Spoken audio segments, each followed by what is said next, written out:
Shalom saudara-saudara yang kasih dalam Tuhan Yesus Kristus. Bertemu kembali dengan saya. Malam ini akan saya sharing rahasia kuasa bagian keempat dengan subtema kuasa yang bekerja.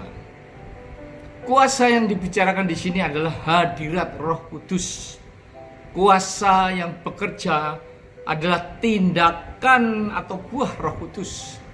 Dalam Galatia 5 ayat 16 sampai 18 dan ayat 22 sampai 26 dikatakan, hidup oleh roh, maka tidak akan menuruti keinginan daging. Keinginan daging berlawanan dengan keinginan roh, karena keduanya bertentangan sehingga kamu tidak melakukan apa yang kamu kehendaki. Tetapi jika kamu memberi dirimu dipimpin oleh roh, maka kamu akan hidup di bawah hukum Taurat. Tapi buah roh adalah kasih, sukacita, damai sejahtera, kesabaran, kemurahan, kebaikan, kesetiaan, kelemah lembutan, penguasaan diri. Tidak ada hukum yang menentang hal ini.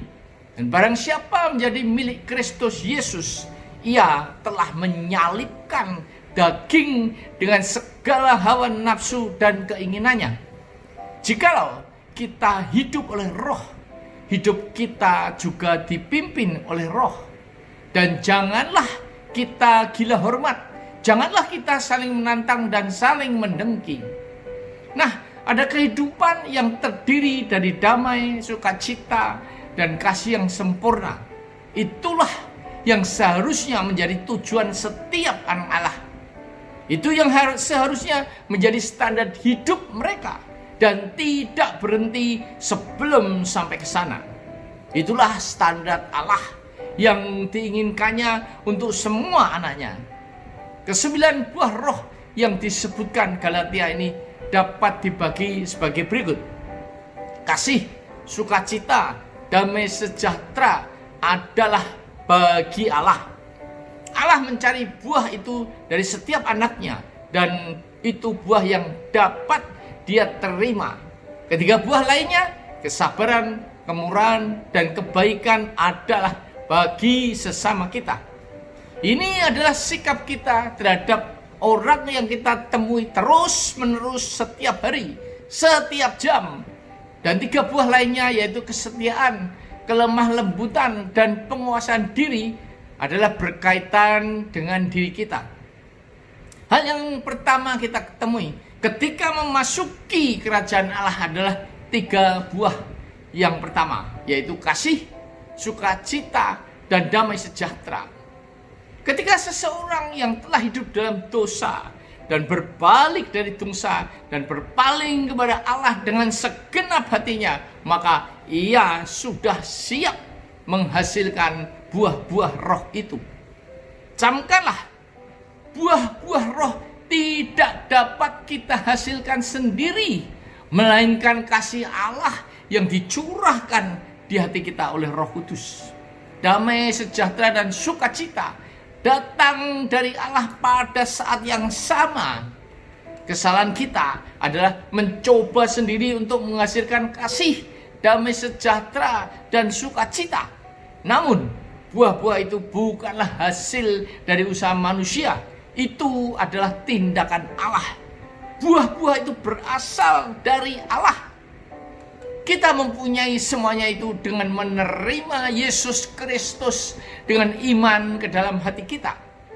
Ketika Kristus datang oleh iman ke dalam hati kita, maka Roh Kudus ada di sana. Dan jika kita mempunyai Roh Kudus, maka kita akan mempunyai buah-buah itu. Itulah urutan-urutannya. Jika seluruh gereja Allah dapat hidup sesuai dengan kehendak Tuhan, maka kekristenan akan menjadi kuasa terbesar yang pernah dilihat dunia. Standar kehidupan Kristen yang rendahlah yang menyebabkan begitu banyak masalah. Ada banyak orang Kristen yang kerdil di gereja. Mereka seperti pohon yang ditanam di tanah yang jelek, keras, dan berbatu-batu, sehingga akarnya tidak dapat menemukan tanah yang subur yang diperlukan. Dalam 2 Petrus 1 ayat 5-8 ditulis, justru karena itu kamu harus dengan sungguh-sungguh berusaha untuk menambahkan kepada imanmu kebajikan, pengetahuan, dan kepada kebajikan pengetahuan, dan kepada pengetahuan penguasaan diri, kepada penguasaan diri ketekunan, dan kepada ketekunan kesalehan, dan kepada kesalehan kasih akan saudara-saudara, dan kepada kasih akan saudara-saudara kasih akan semua orang. Sebab bila semuanya ini ada padamu dengan berlimpah-limpah, kamu akan dibuatnya menjadi giat dan berhasil dalam pengenalanmu akan Yesus Kristus Tuhan kita. Kita akan menghasilkan buah terus menerus, bukan hanya sesaat saja. Kita akan bertumbuh dalam kasih karunia dan dipenuhi roh Allah. Satu, siapa yang menang? Jika kita hidup di rumah seperti yang dikehendaki Tuhan, yaitu kehidupan Kristen yang benar dari hari ke hari, maka kita akan mempunyai kuasa yang diam-diam bekerja dalam kita, yang akan memaksa orang-orang untuk percaya kepada Yesus Kristus. Namun, kehidupan yang tidak benar, hari ini panas, besok dingin, hanya akan menghasilkan penolakan. Banyak orang mengamati kehidupan umat Allah. Kita tidak dapat memenangkan orang-orang bagi Kristus jika pada suatu saat mereka menilai kita dalam kondisi mundur rohani. Hanya kehidupan Kristus yang benar dan bahagia akan terus bertumbuh dalam kasih dan perkenan Allah, yaitu buah-buah roh yang indah. Bahkan orang yang paling jahat pun mengakui kuasa kebaikan. Jauh dalam hati mereka tahu bahwa orang yang menjalani hidup dengan buah-buah roh lebih baik daripada mereka sendiri. Bila kita dapat menunjukkan dunia yang mana Kristus yang memuaskan kita dalam hidup kita saat ini, maka hal itu akan berbicara lebih kuat daripada perkataan yang fasih dari reformator profesional. Orang boleh berkhotbah dengan kefasihan seperti malaikat, namun jika tidak hidup sesuai dengan yang dikhotbahkannya dan bersikap di rumah atau di tempat kerjanya seperti yang dikhotbahkannya, maka kesaksiannya sia-sia. Malahan orang-orang akan menyebutnya munafik, penuh kepura-puraan. Kita hanya perlu berdoa kepada Allah agar Dia mengangkat kita dari kondisi yang rendah, dingin dan formal yang telah kita jalani ini, sehingga kita dapat hidup terus-menerus dalam hadirat Allah. Dengan demikian, Tuhan menyinari kita supaya kita bersinar di dunia, mencerminkan karunia dan kemuliaannya. Buah roh yang disebutkan pertama di surat Galatia dan kemudian dalam surat Petrus adalah kasih. Kita tidak dapat bekerja untuk Allah dan melayani Dia tanpa mempunyai kasih. Itulah kunci untuk membuka hati manusia. Jika kita datang kepada seseorang dan dapat membuktikan bahwa kita datang dengan kasih yang tulus, maka kasih itu dapat menyentuh hatinya. Dua, kuasa Allah. Kasih adalah lencana atau medali yang diberikan Kristus kepada murid-muridnya. Ada yang mengenakan pakaian yang aneh, salib atau benda-benda lain agar dikenal sebagai orang Kristen. Namun kasih adalah satu-satunya medali atau lencana yang membuat murid-murid Kristus dikenal. Seperti dalam Yohanes 13 ayat 35. Dengan demikian semua orang akan tahu bahwa kamu adalah murid-muridku, yaitu jika kamu saling mengasihi. Sekalipun orang berbicara fasih seperti orator dunia, namun jika tidak ada kasih di balik kata-katanya itu, bagaikan gong yang berkumandang. Jika kita membaca 1 Korintus 13 tentang kasih secara terus-menerus, tinggal di dalamnya siang dan malam, menghabiskan waktu kita di musim hujan dan musim kemarau, maka kuasa Kristus dan kekristenan akan terasa dengan cara yang belum pernah terjadi dalam sejarah dunia. Dalam pasal-pasalnya dikatakan bahwa sekalipun dapat berkata-kata dengan semua bahasa manusia dan malaikat, jika tidak mempunyai kasih seperti gong yang berkumandang dan canang yang gemerincing, karunia bernubuat, rahasia ilmu pengetahuan, iman yang dapat memindahkan gunung, tanpa kasih, maka semua itu tidak berguna. Kasih lebih besar daripada iman.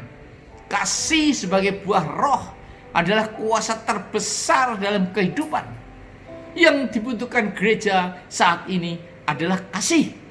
Lebih mengasihi Allah dan sesama. Kasih Allah yang berkobar di jiwa kita seperti nyala api yang tidak terpadamkan, sehingga kita dapat menjangkau dan memenangkan jiwa-jiwa bagi surga. Kadang-kadang mengherankan, kenapa ada pendeta tertentu yang mempunyai magnet yang menarik banyak orang datang kepadanya karena fasih berbicara, berkhotbah dengan kekuatan mental, tetapi tidak banyak orang yang bertobat. Penyebabnya adalah karena tidak ada kasih ilahi di balik kata-kata mereka. Tidak ada kasih yang tulus dalam khotbah mereka. Bahkan menyerahkan tubuhku untuk dibakar. Tetapi jika aku tidak mempunyai kasih, sedikit pun tidak ada faedahnya bagiku. Dalam 1 Korintus 13 ayat 3. Orang dapat berkorban demi mempertahankan prinsipnya atau mempertahankan apa yang dipercayainya.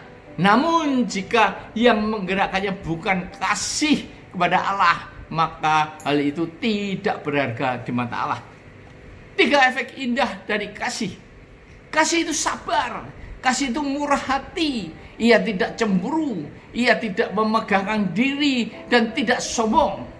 Ia tidak melakukan yang tidak sopan dan tidak mencari keuntungan diri sendiri. Ia tidak pemarah dan tidak menyimpan kesalahan orang lain. Dalam 1 Korintus 13 ayat 4 dan 5. Itulah pekerjaan kasih. Jika kasih ini ada di hati dan api itu berkobar di mezbah, maka kita tidak akan menghabiskan waktu untuk mencari-cari kesalahan orang lain dan mengkritik perbuatan mereka. 4. Waspadalah terhadap tukang kritik. Kasih akan menghardik kejahatan. Kasih tidak sabar terhadap dosa, namun sabar terhadap orang yang berdosa. Membiasakan diri untuk terus-menerus mencari kesalahan orang lain akan sangat merusak kehidupan rohani. Ini posisi terendah dan paling keji yang dapat dipilih seseorang. Belum pernah ada orang yang ingin melakukan yang terbaik, namun tidak mau memperbaiki diri. Karena kasih itu sabar, maka kita perlu mengusir roh kritik dan mencari-cari kesalahan orang lain untuk keluar dari gereja dan hati kita semua. Kita tidak akan menghabiskan waktu untuk mencari-cari kesalahan orang lain jika hidup ini sesuai dengan 1 Korintus 13. Kasih tidak mementingkan diri sendiri, seperti wanita yang memecahkan minyak narwastu yang mahal untuk Yesus. Tindakan ini selalu diingat sekalipun sudah 20 abad yang lalu. Ia memberikan apa yang dimilikinya, bahkan menyeka kaki Yesus dengan rambutnya, mahkotanya, tanpa memperdulikan orang-orang yang ada di sekitarnya. Jadi, yang kita butuhkan adalah kasih kepada Kristus, firman-Nya dan gereja Allah tanpa mencari-cari kesalahan orang lain. 5. Sesudah kasih, lalu apa? Sesudah kasih ada damai sejahtera. Ada orang mencoba membuat damai sejahtera, namun sebenarnya damai sejahtera itu sudah ada. Allah tidak menyuruh kita untuk membuatnya. Yang harus kita lakukan adalah masuk ke dalamnya. Ini suatu kondisi dan kita tidak perlu membuat dan mengusahakan damai sejahtera. Kita bisa berhenti melakukannya, hanya perlu masuk ke dalam damai sejahtera. Jika ada orang berada di lantai bawah tanah dan mengeluh karena di situ gelap, dingin, dan lembab. Namun ketika saudara menyuruh dia naik dan keluar ke atas karena udaranya sejuk, terang, dan menyenangkan, dan dia tidak mau dan mencoba menyalakan lampu saja dan tetap tinggal di situ terus selama seminggu. Nah, saudara mungkin tersenyum melihat gambaran ini. Namun, bukankah gambaran ini juga merupakan kondisi kita yang melakukan hal yang sama? Kita mencoba mengusahakan damai sejahtera dan sukacita sendiri. Padahal damai sejahtera adalah kondisi yang dapat kita masuki. Itu suatu keadaan. Alih-alih mencoba menciptakan damai sejahtera, lebih baik kita mempercayai firman Allah bahwa damai sejahtera sudah disediakan oleh darah Kristus di kayu salib.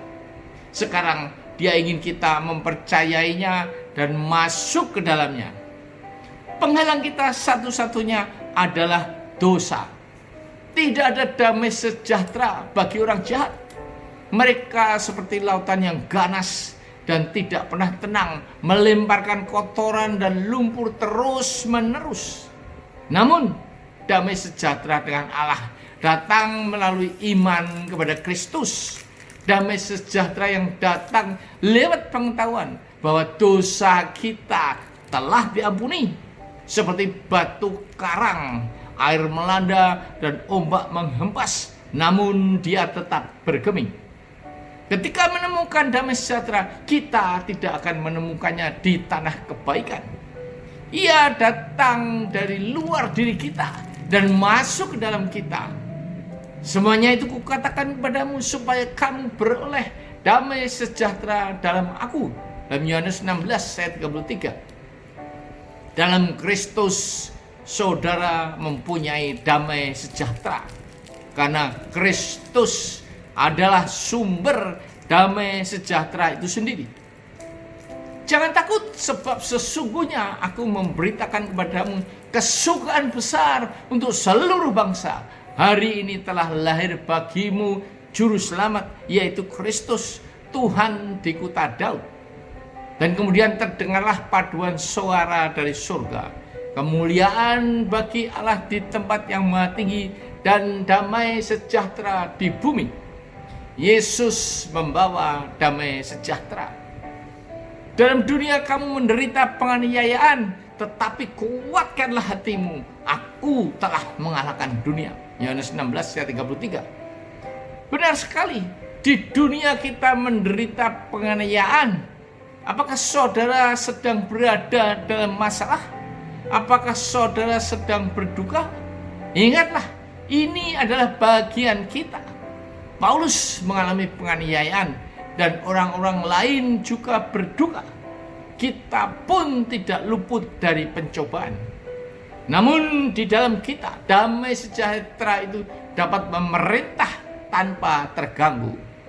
Jika duka cita adalah bagian kita, damai sejahtera adalah warisan kita.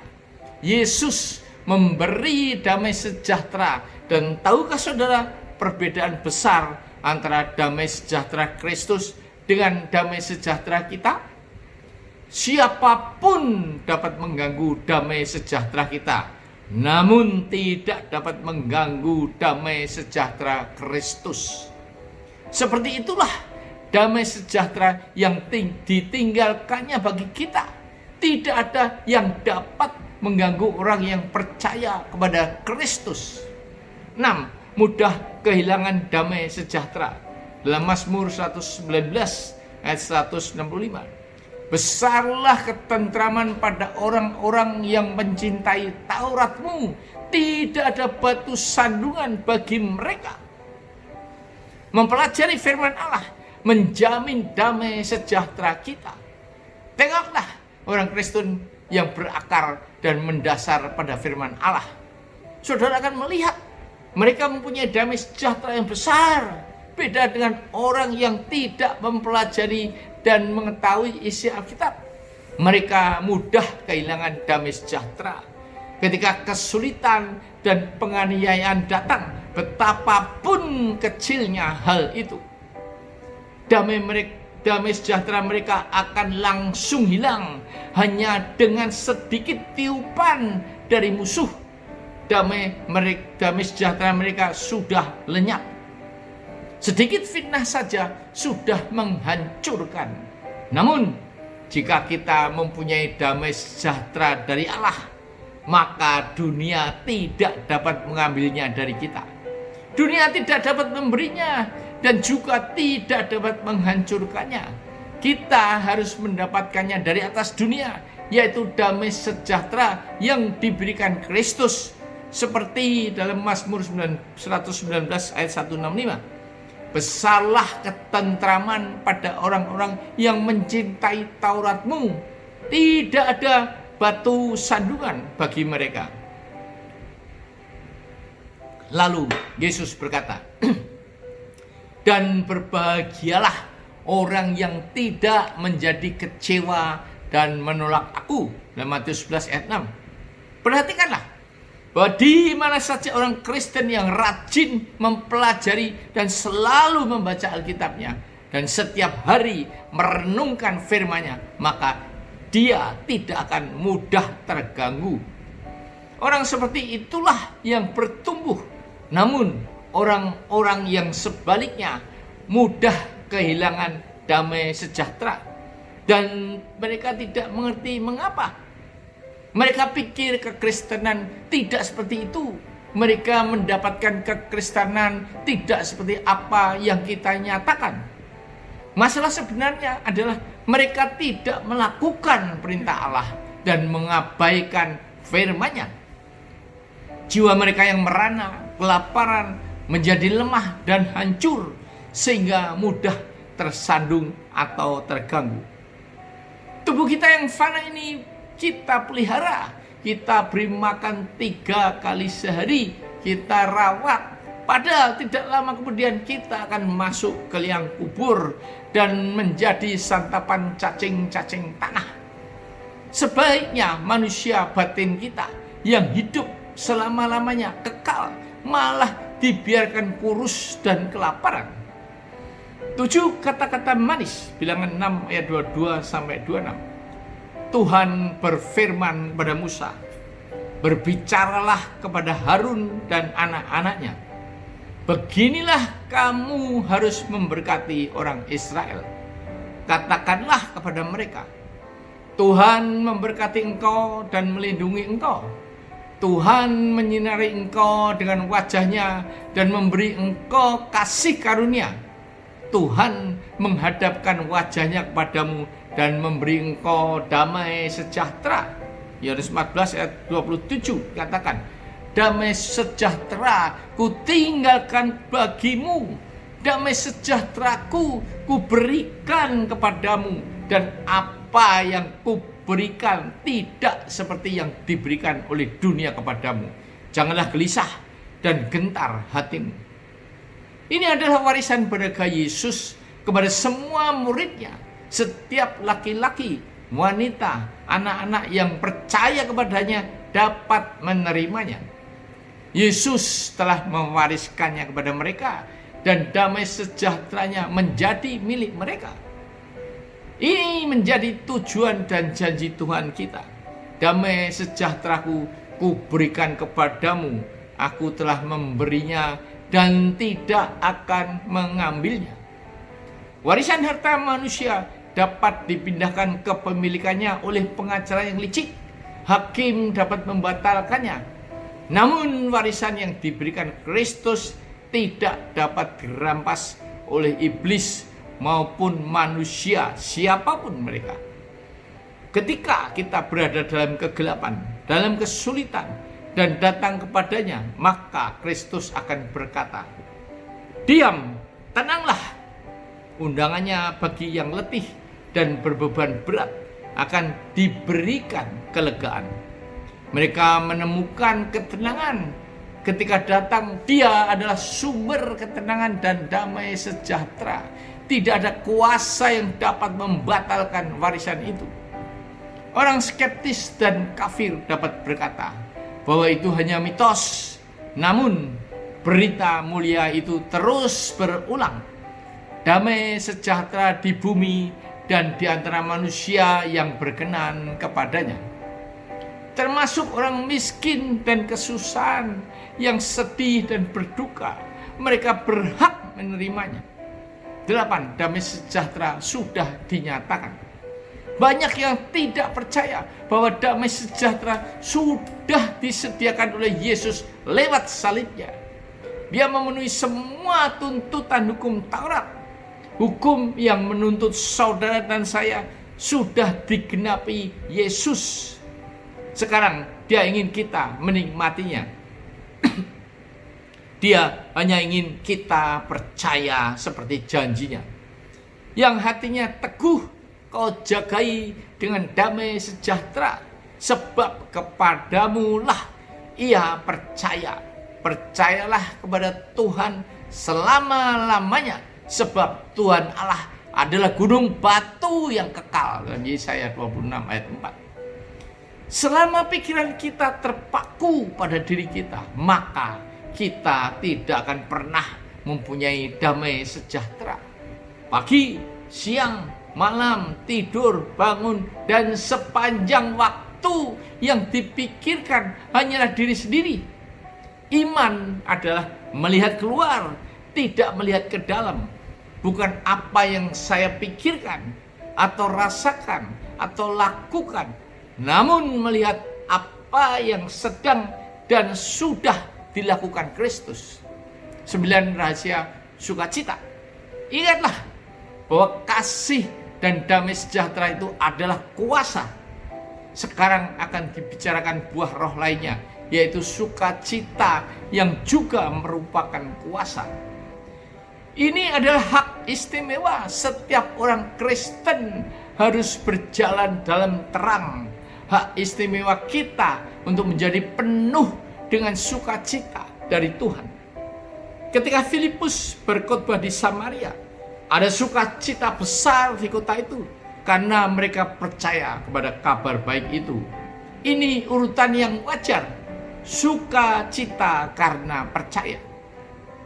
Ketika kita percaya kepada kabar baik itu, maka akan muncul sukacita dalam jiwa kita. Kita juga diberitahu bahwa Tuhan akan mengutus 70 muridnya dan mereka pergi memberitakan keselamatan dalam nama Yesus. Hasilnya adalah banyak orang dengan sukacita diberkati, dan ketika mereka kembali, mereka menceritakannya kepada Yesus bahwa setan-setan takluk kepada mereka dalam namanya. Namun Yesus mengkoreksi hal ini. Namun demikian, janganlah bersukacita karena roh-roh itu takluk kepadamu, tetapi bersukacitalah karena namamu ada terdaftar di sorga. Lukas 10 ayat 20. Ada jaminan untuk saudara. Sekarang mereka mempunyai alasan untuk bersukacita. Allah tidak meminta kita bersukacita tanpa alasan. Dia memberi kita alasan untuk bersukacita. Ada orang yang tampak bersukacita, namun tidak dapat memberikan alasan kenapa dia bersukacita. Pokoknya dia bersukacita tanpa tahu alasannya. Namun banyak orang yang merasa atau ingin merasa bahwa mereka adalah orang Kristen sebelum menjadi Kristen. Mereka menginginkan pengalaman kekristenan sebelum menjadi orang Kristen. Mereka ingin mempunyai sukacita dari Tuhan sebelum menerima Yesus. Namun ini bukanlah urutan yang ditunjukkan dalam Alkitab. Yesus membawa sukacita ketika dia datang, dan kita tidak dapat mempunyai sukacita yang terpisah dari dia. Dia adalah sumber sukacita, dan kita menemukan sukacita di dalam dia. 10. Sukacita tidak mementingkan diri sendiri. Ada 3 macam sukacita. 1. Karena keselamatan. 2. Berjalan dalam kebenaran, dan ketiga, dipupuk oleh firman Allah. Satu, karena keselamatan. Sukacita karena sudah diselamatkan oleh darah Yesus. Namun ada sukacita yang lebih besar daripada itu, yaitu sukacita karena keselamatan orang lain. Sukacita ini melampaui sukacita karena keselamatan kita sendiri. Hak istimewa, hak yang mulia jika kita dipakai Allah untuk memenangkan jiwa bagi Kristus dan melihat orang dilepaskan dari perbuatan melalui perbuatan kita terhadap mereka. Yang kedua adalah berjalan dalam kebenaran. Sebagai murid Kristus, kita harus berjalan dalam kebenaran. Ada perbedaan antara kebahagiaan dan sukacita. Kebahagiaan dipengaruhi oleh kondisi lingkungan, dan situasi ini dapat merusakkannya, seperti masalah dalam keluarga, sakit penyakit, masalah keuangan, dan sebagainya.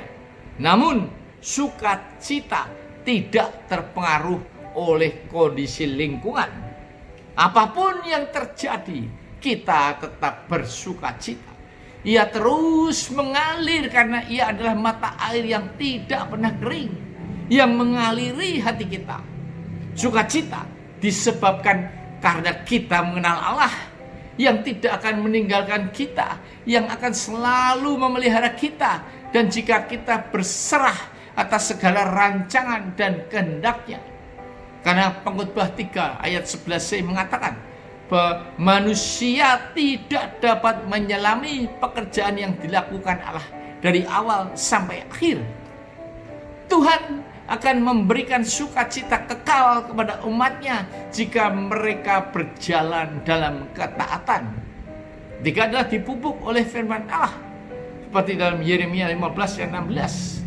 Apabila aku bertemu dengan perkataan-perkataanmu, maka aku menikmatinya. Firman-Mu menjadi kegirangan bagiku dan menjadi kesukaan hatiku, sebab nama-Mu telah diserukan atasku, ya Tuhan Allah semesta alam. Ia menikmati firman Allah dan hasilnya adalah menjadi kegirangan dan kesukaan hatinya. Seharusnya orang mencari sukacita yang disediakan kitab suci, dan barulah bekerja di ladang Tuhan. Sukacita yang tidak mendorong atau mendesak saudara untuk pergi dan bekerja untuk Tuhan hanyalah sekedar perasaan dan bukan sukacita yang sebenarnya. Yang ke-11, sukacita dalam penganiayaan dalam Lukas 6 ayat 22. Berbahagialah kamu jika karena anak manusia orang membenci kamu, dan jika mereka mengucilkan kamu dan mencela kamu serta menolak namamu sebagai sesuatu yang jahat. Bersukacitalah pada waktu itu dan bergembiralah, sebab sesungguhnya upahmu besar di sorga. Karena semakin secara demikian juga nenek moyang mereka telah memperlakukan para nabi. Orang Kristen tidak menerima upah mereka di dunia. Kita harus melawan arus dunia. Kita mungkin tidak terkenal dan mungkin bertentangan dengan banyak teman jika menjalani hidup saleh dalam Kristus. Pada saat yang sama, bila kita dianiaya karena Tuhan kita, sukacita kita akan meluap. Sukacita ini akan terus meluap dari hati kita. Sukacita yang tidak pernah padam dan terus mengalir. Dunia tidak dapat menghambat aliran itu jika Kristus di hati kita. Segera kita akan menerima upah itu. Semakin lama orang saleh semakin tidak dihargai dalam dunia ini. Namun pekerjaan yang tetap ada, pekerjaan yang lebih besar akan dilakukan setelah mereka tidak ada lagi karena pengaruh hidup mereka daripada ketika mereka masih hidup. Dalam Wahyu 14 ayat 13 dikatakan, berbahagialah orang-orang mati yang mati dalam Tuhan sejak sekarang ini. Sungguh, kata Roh, supaya mereka boleh beristirahat dari jerih lelah mereka, karena segala perbuatan mereka menyertai mereka. Marilah kita membuat aliran yang akan terus mengalir, bahkan setelah kita tidak ada. Pikirkanlah ini, kata-kata Tuhan Yesus, upahmu besar di surga. Besarlah upah yang tersimpan bagi mereka yang melayani Dia. Orang yang bersedih tidak cocok untuk melayani Tuhan. Yang kita butuhkan saat ini adalah gereja yang bersukacita, yang akan menyerang pekerjaan iblis. Wajah murung dengan kegerutan di dahi, itulah yang menghambat kekristenan berkembang. Jika kita tidak memiliki sukacita, berserulah seperti dalam Mazmur 51 ayat 12 dan 13. Bangkitkanlah kembali padaku kegirangan karena selamat yang daripadamu, dan lengkapilah aku dengan roh yang rela. Maka aku akan mengajarkan jalanmu kepada orang-orang yang melakukan pelanggaran, supaya orang-orang berdosa berbalik kepadamu. Dan sekali lagi dalam Yohanes 15 ayat 11. Semuanya kukatakan kepadamu supaya sukacitaku di dalam kamu dan sukacitamu menjadi penuh. Yohanes 16 ayat 22 mengatakan, demikian juga kamu sekarang diliputi duka cita, tetapi aku akan melihat kamu lagi, dan hatimu akan bergembira, dan tidak ada seorang pun yang dapat merampas kegembiraanmu itu daripadamu. Pada abad kedua, seorang martir dibawa menghadap raja dan suruh meninggalkan Kristus atau membuangnya. Namun orang itu menjawab bahwa raja tidak dapat membuangnya dari Kristus, karena dia telah berjanji tidak akan pernah membiarkan atau meninggalkan orang itu. Raja semakin marah dan akan menyita semua harta kekayaannya, dan dijawab bahwa hartanya berada di surga. Raja semakin marah dan akan membunuh martir tersebut. Namun lagi-lagi dia menjawab bahwa dia sudah mati 40 tahun yang lalu, mati bersama Kristus, mati terhadap dunia. Hidupnya tersembunyi bersama Kristus dalam Allah, dan tidak ada seorang pun yang dapat menjamahnya. Begitu juga kita dapat bersukacita karena berada dalam kebangkitan. Kita telah dibangkitkan bersama Kristus. Biarkanlah perlawanan dan penganiayaan datang, namun kita dapat terus bersukacita. Ingatlah bahwa upah kita besar di surga, tersimpan untuk kita nanti. Pada hari ketika Dia yang adalah kehidupan kita akan datang, dan kita juga akan datang bersama Dia dalam kemuliaan. Nantikanlah bagian yang kelima dengan subtema kuasa yang tersembunyi. Amin.